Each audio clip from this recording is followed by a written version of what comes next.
There's been a terrible bad accident. There's a car on fire. There's people trapped. There's bodies lying on the road. Yeah, it's the OPP calling back. It's 3:05 in the morning. We have a very serious accident on 7 Highway just outside of Perth. It's just, they called it the Flats, 3 kilometers east of Perth. There's 4 dead. Probably a 5th will die very shortly.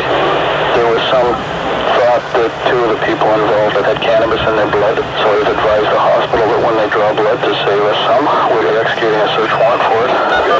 These kids, these people that are dead are apparently all young, maybe high school kids, I don't know. Are they all the same group traveling together?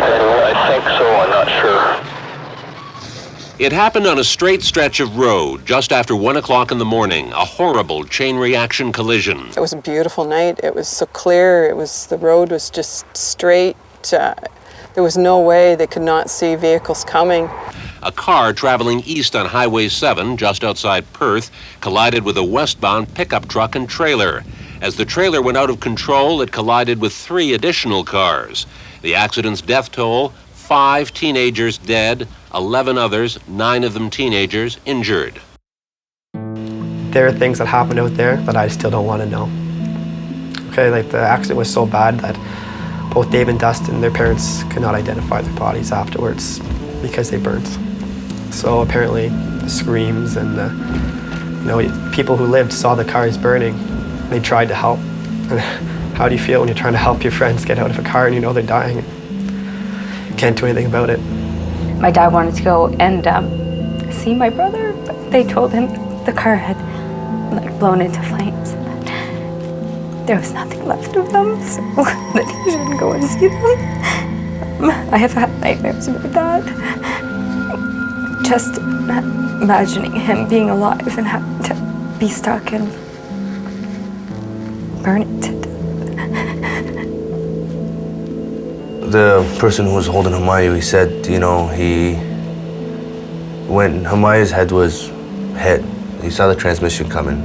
He saw the piece of the car coming, and it hit Humayu's head, went off, and hit one of the back windshield. And he had to step over Humayu to sit on Humayu's body while it was shaking and pull the handbrake so he can stop the car. Because the second Humayu got hit, it wasn't, a break in his skull.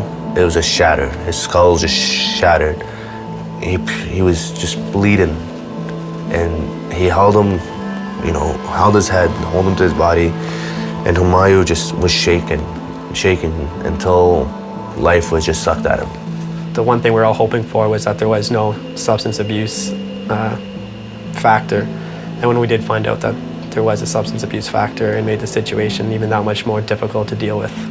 I'm sure if the driver of the car would have come up that night and said, didn't say to himself, well, if I drive high, this repercussions are gonna happen. These things are gonna happen. He wouldn't have done it. He had to deal with the fact that his 2 best friends who were in the car with him were killed. And they were killed because of him. And that's something I don't think anybody can deal with. And even himself, he went through a hard time because he realized what he did. And imagine yourself, if you're watching this, imagine yourself right now sitting down and look at your friends, look beside you and look at your best friends beside you. And then imagine them dead, gone. You're never gonna see them again. And the reason is you, because you made a stupid decision. He killed 5 good friends. People who were in his car, it's not like they just didn't know him. They planned on going out. They were all close friends. Everybody says, it'll never happen to me. That's not reality. That's not the reality of it. Because it happened to Dustin, it happened to Dave, it happened to Stan, it happened to Lyle, and it happened to Humayu, and they're all dead. And you know what? They all had the same mentality. And the driver of the car said the same thing when people spoke to him. It'll never happen to me.